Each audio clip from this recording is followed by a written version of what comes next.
For me, preparation is key. Has to Yeah, be. preparation is key. Breathing, I mean, to learn Yes. to breathe and try to Brava. stop yourself, look in front. And for me, the best advice is don't be shy and try to do it as often as you can do, because it's just a matter of practice. I mean, Yeah. first time is difficult, second is also difficult, but the third and the fourth is like going to the dentist. I mean, the first day is super frightened, and Yeah. for the fourth time was you go there as if you would go not to the bar, but almost. I Yes. mean, Yeah. you lose fear. You Yeah. Yeah. try to Yeah. learn to lose fear. An enormous welcome to the Power Talks. Firstly, thank you for being here. Thank you for pressing play. Thank you for giving me your time from my heart. It's really, really lovely to have you here. So, this is my new podcast, my first podcast, and we are going to examine what it is that prevents women from being able to access and express their personal power, especially women who speak English as their second language or their third or their fourth, right? As that is absolutely, definitely an extra barrier. So, I have some amazing guests in this series, and I cannot wait to introduce you to them. Here we go. This is the last episode, episode 10, the last episode of season 1 of the Power Talks. I hope you've enjoyed all of this. I hope you've had a good time. I have. I hope you have too. All right. So today our special guest, our very special guest, is Monica Ortiz. Now, Monica is an HR executive leader with extensive experience in multinational companies, encompassing both generalist and specialist roles. She worked for over 20 years with Antolin, which is a leader in the automotive industry, right? Very male industry. She recently became the HR director of Akitori Aero Engines. And she is a dedicated professional. She's passionate about creating strong HR strategies, building collaborative relationships with stakeholders to drive positive change, right? We talk about so many things as usual, not having full access to the richness of language when you speak in ESL, and also learning to communicate with different cultures, the nuance that comes with culture. We talk about the importance of preparing and practicing and not forgetting to breathe. And then we talk about the power of being kind, being authentic, feeling free enough to allow for closeness, and how that can have a hugely positive impact on the way that we communicate in general.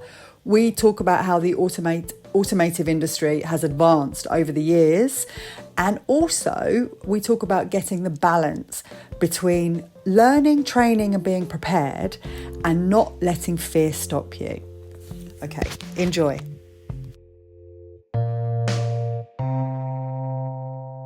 So thank you for coming today, Monica. I really appreciate your time. It's lovely. It's always lovely to talk to you. And today I appreciate it more than usual.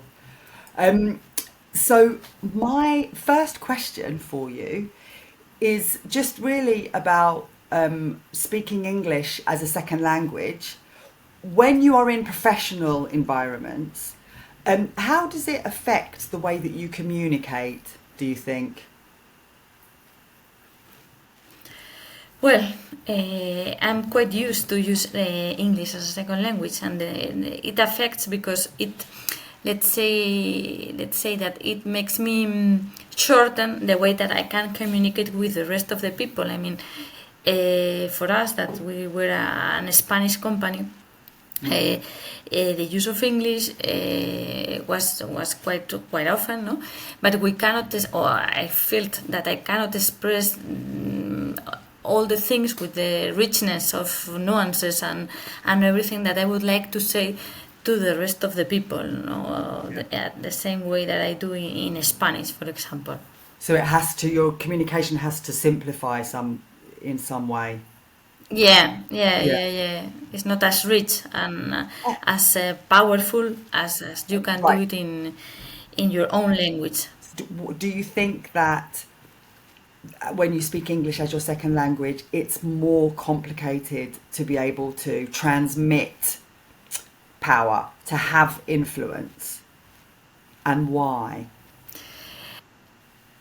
Yeah, I mean, I feel it's much more complicated because you don't have all the tools, let's say, that you use in your own language. And for me, as the more often way to communicate was by phone, you also add the lack of closeness, let's say, no. So you Yeah. don't have the people beside you, and you don't have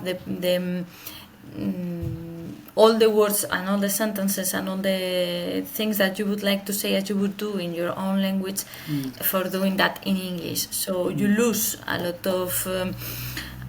of ways to transmit the ideas that you want. You don't have as much tool as you would have in your own language. Yeah, Yeah. it's truly Yeah. difficult to express things like, for example, angerness, no, when you feel Right. that you're not happy with something that's happening, or whatever, or if you feel that maybe you need to put, someone has to put more effort and so on, so you just go Yeah. to the common things that you're used to say, but you don't find exactly the all the different kind of tools that you can use in your own language to express this different situation, apart from the normal way of communication. Yeah, it's truly Yes. Yeah. difficult. You've actually said two very interesting things there. So expressing anger, right? And then also giving feedback. These are two things that, in the research that I've done, women in general have difficulties transmitting their anger in a comfortable way, and also giving feedback in a firm but constructive way. And I wonder if you have where you if you would agree, if you agree with that, like in your experience, do you think that transmitting anger or expressing anger as a woman, do you think that you are comfortable with that? Let's start there. No, I mean, I don't think if it's a matter of being a woman or it's just a matter of the way you express yourself in another language. I mean, Okay. when you communicate with your family or with your friends, no, these are not the kind of environments that you are used to communicate yourself in English. So there you can use a lot of different. Tools that you don't use in the office in the day to day, no, when you do a speech, for example, no, or when you are going to transmit just an information as a normal way. So if you have problems in your team and you want to make something, to make a point, especially with things that also the way that you communicate yourself, no, if you speak very quickly or if you speak very loud or whatever in different cultures, this is taken from a different point of view for expressing the angerness. So sometimes it's not just a matter of the language itself, it's also the traces of the culture and the way that you communicate in terms of tone or quickness or whatever that that you want to express to the other person. For example, Spanish, no, that are very direct in the way that we say things, no, probably Yeah. much more direct than English people, no, but Yeah. probably people can only with that kind of sentence understand that you are not happy, even with no tone, no. So that's the kind of things that you have to learn also when you are communicating with different cultures and different Yeah. languages. It's Yeah. not only for English; it's also for French people, no, that are very Absolutely. polite also in the way they express themselves.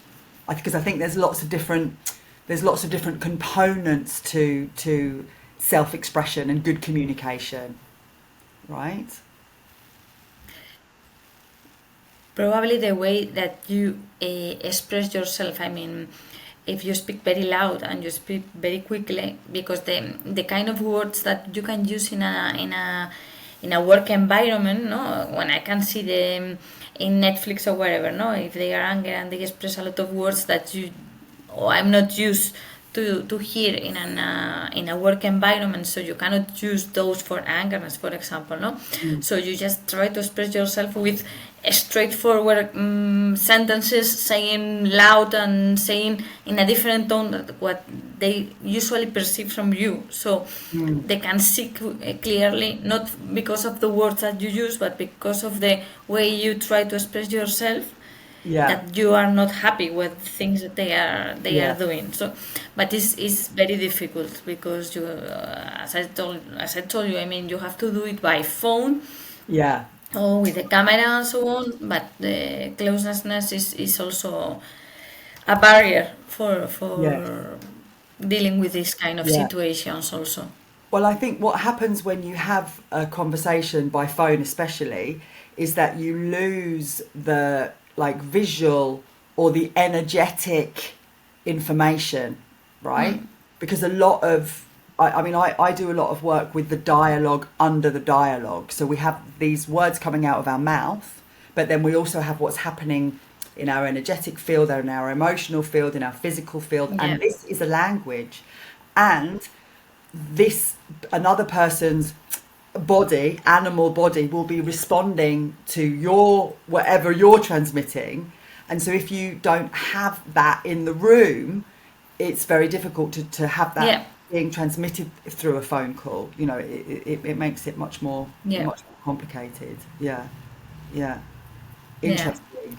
It's so interesting. Empowerness or strength or these Exactly. kind of things are very difficult to do by Yeah. phone for sure. Yeah. Yeah. Yeah, absolutely. Because it needs to be, it has to come from, for me, those things, power, or expertise, authority, it doesn't come that much from language. I mean, there's, of course, you need language to support you, but actually transmitting those things comes from a very different part of yourself. You know, it comes from a Indeed. place that it transcends language. The language is secondary for me. Yeah. I mean, indeed, our main figures of authority in the company was not able to speak English very fluently, but Mm, everyone can perceive that he was very angry wherever he was angry with the shortage of language that he had.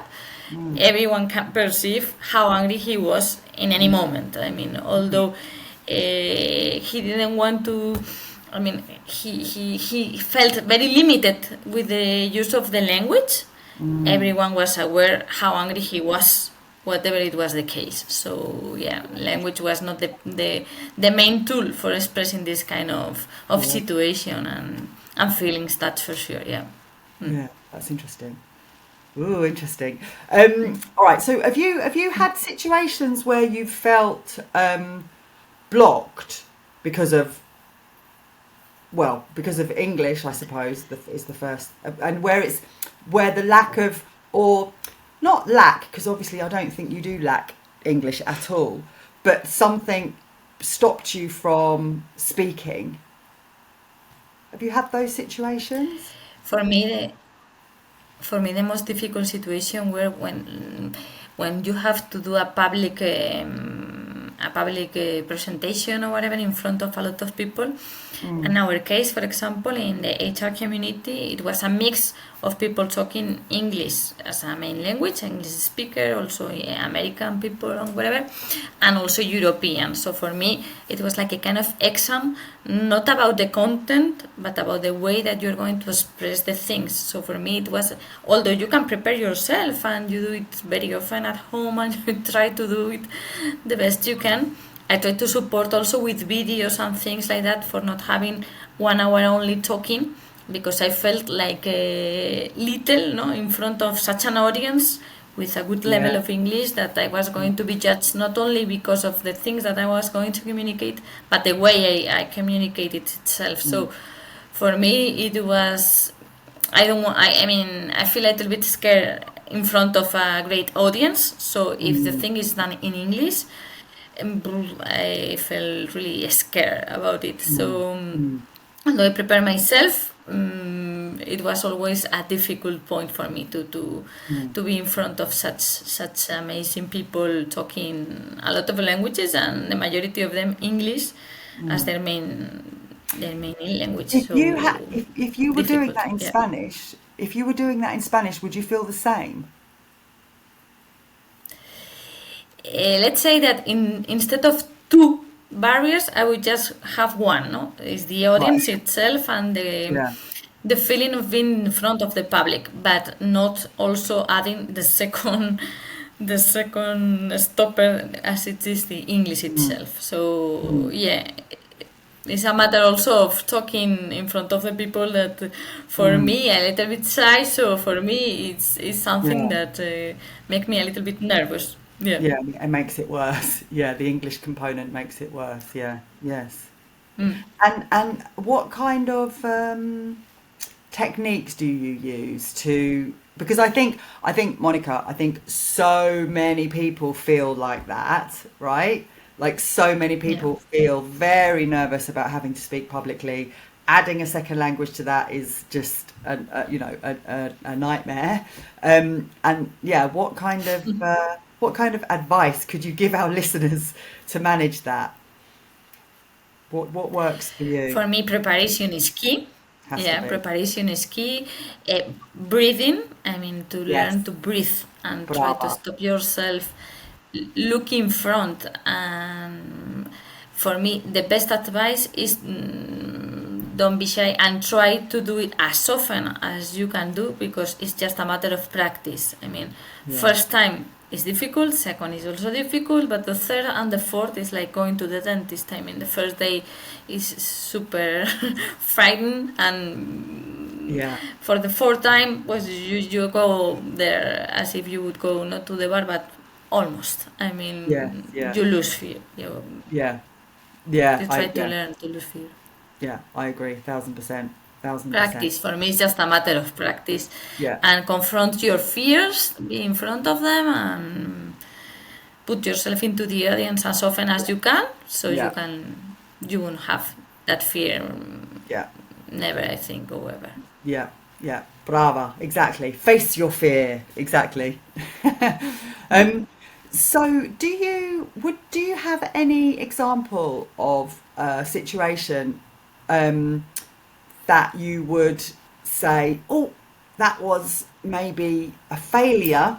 I hate that word because I think actually failures don't really exist, because really when we do fail, what we're doing is learning how to succeed in a better way. But is there any moment where you felt like you learned a lot from a situation?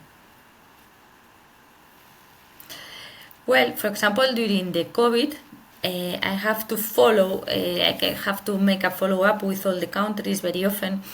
So there, the kind of feelings that all of us had, no, due to the personal and professional situation that we were all facing, some kind of the conversation were very difficult to have with the people.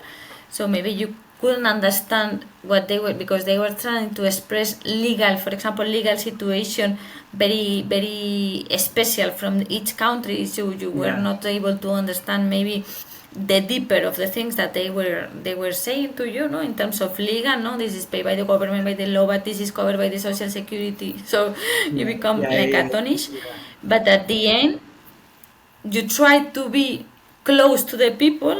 Maybe you didn't understand at the very beginning, but you try to do more often phone calls to try to get to them and try to catch everything.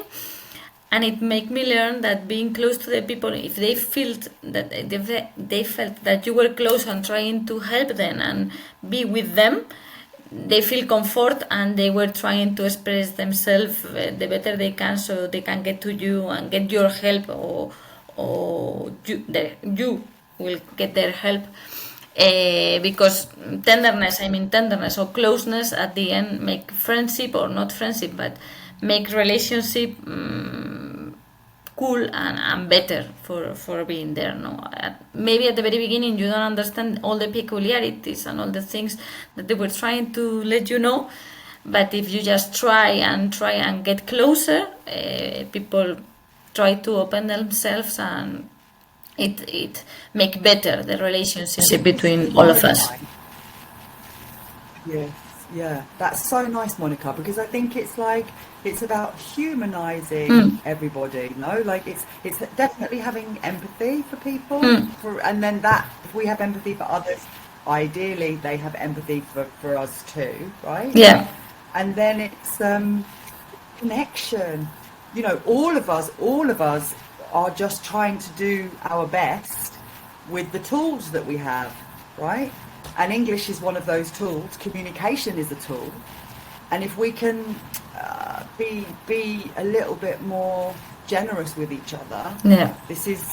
it definitely helps for things to flow a little bit more. Yeah, connection, nice.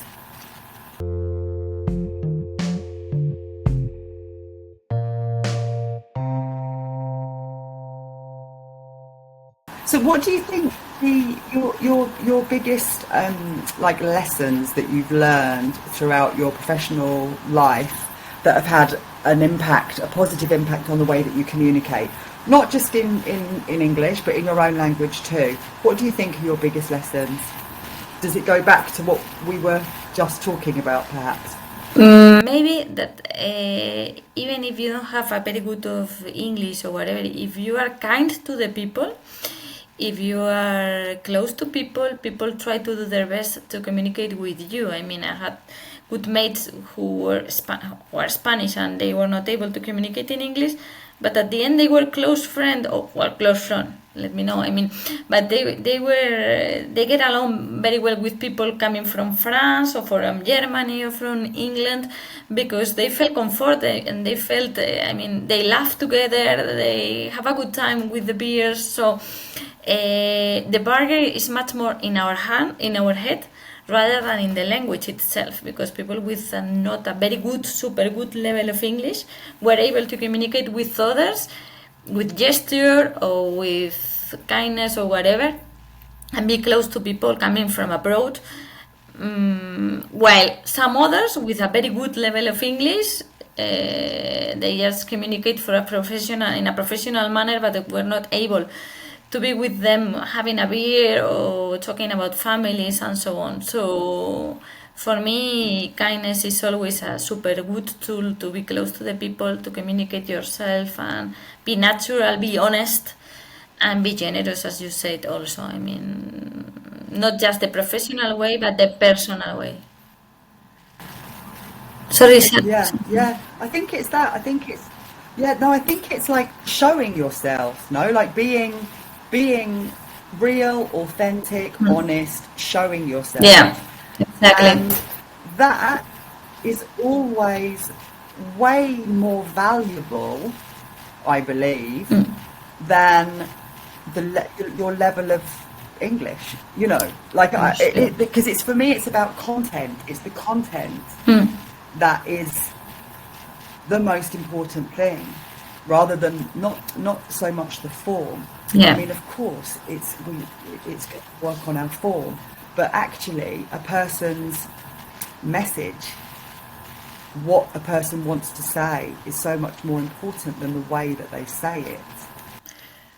For sure. I mean, there are people who are able to speak a super formal English with no mistakes and so on, but they don't transcend that. I mean, they are not able to be authentic, no? They get into the formal points and everyone is astonished whenever they are going to talk, no? And while there are some others, I mean, I have seen it because as we were Spanish, as a parent company, many people were not able, well, not many, but there were mates that were not able to speak English. And when people come here, the English people were super willing to go with them, to have beer, to stay with them, and they can communicate. I mean, not in a formal way, but in a super friendship way, and this is the kind of honest language that I think everyone we are waiting for. No, even me as a Spanish, no, I can also feel when someone try to approach yourself, make the effort to approach yourself, even though they are not able to say just hola or whatever, and they are trying to get to you the best they can. This is super remarkable for me. Yeah, it's lovely. How are people who speak English as a second language, how are they treated in that industry? Like in the automotive industry, is it quite a, yeah, well, you tell me. I mean, is a must. It's not something that you can discuss. And for us, I insist. I mean, we were a Spanish company, so English was the second language for the majority of us. So it was not a kind of being like so I think that they felt that also having an Spanish as a second language was a must, because sometimes people start talking in Spanish and they get lost. No, the majority of the people were headquartered in Spain, so if you are not able to speak Spanish, you get a little bit lost. So the plus, everyone has to have the plus of the English, but the plus of the Spanish was super powerful in our company due to the history of the company itself. But no one can discuss that the language that all the clients, well, the German clients, Volkswagen, BMW, they speak German. I mean, everyone tried to protect the first language of the parent company, no? Volkswagen, Audi, here the Spanish language, but language is English is the common language for everyone, no matter when, no matter where. I mean, in Asia, in Europe, in Mexico, even in. Is the common ground for all of us. How do you think women are treated in that industry?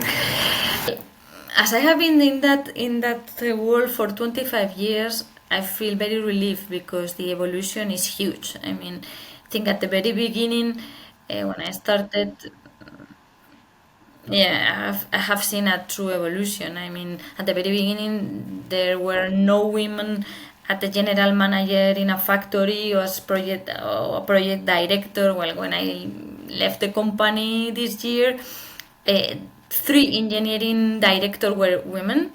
Several women were general manager in plants. So there were three people in the Estirco. So that means that another woman leading a business unit.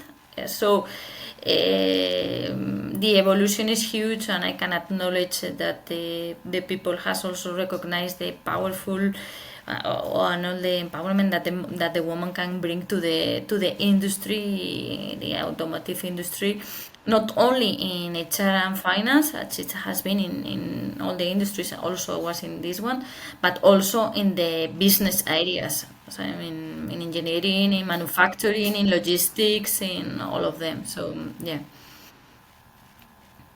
I have seen that. Yeah, for sure, it has changed. Woohoo! This is All good. right. Yeah. Okay, great. And so just the final little piece of today then is it's about the advice that you would give, like the advice that you would give to women that speak English as their second language. Um, what would you tell them at the start of their career, or even at the later point of their career? What advice would you give them?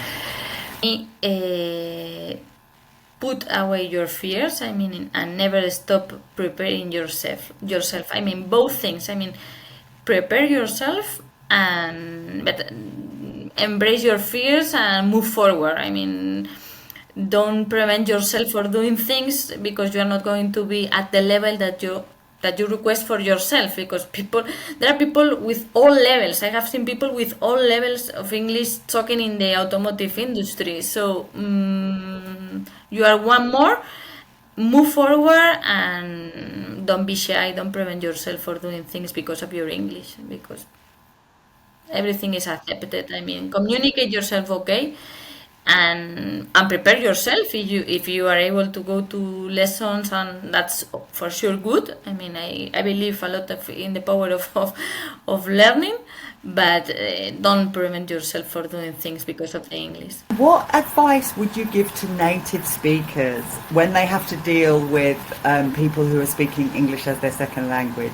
Because it's not fair that only the people who speak ESL do all the work. No, what can native speakers do to help?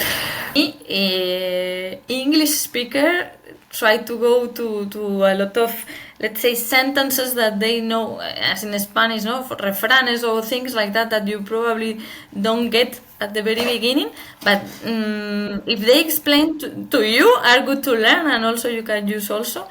And also when they speak very quickly, as I do in Spanish, for example, no, I think that's very that's very difficult for the audience to understand. It's just speak slow and try to do like an ordinary or normal or common English, no, for everyone to understand. But also the richness of the language is also remarkable. So I also want to learn from them if they are willing to make me learn from them. So that's also very good.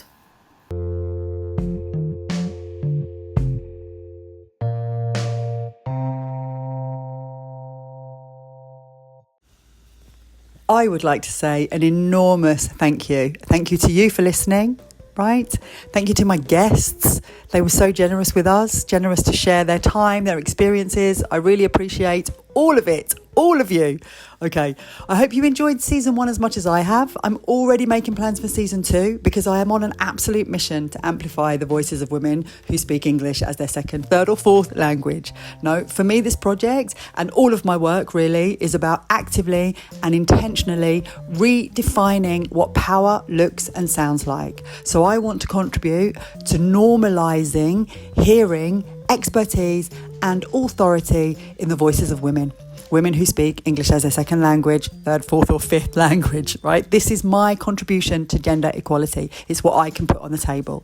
So please, please, please like, subscribe, share this podcast with your network. I really want these conversations to have as much visibility as possible. I think they're really valuable. You can also contact me. Feel very free to contact me if you or the women in your organisation would benefit from power training in English. I'm here to be of service. That's what I'm here to be. That's what I'm here to do, be of service to you. So my website is somewhere around. It's sarahjane.life. Okay. I hope to see all of you in season 2, which will start in September. But for now, let me wish you a fantastic summer. And again, thank you so much for being on this journey with me.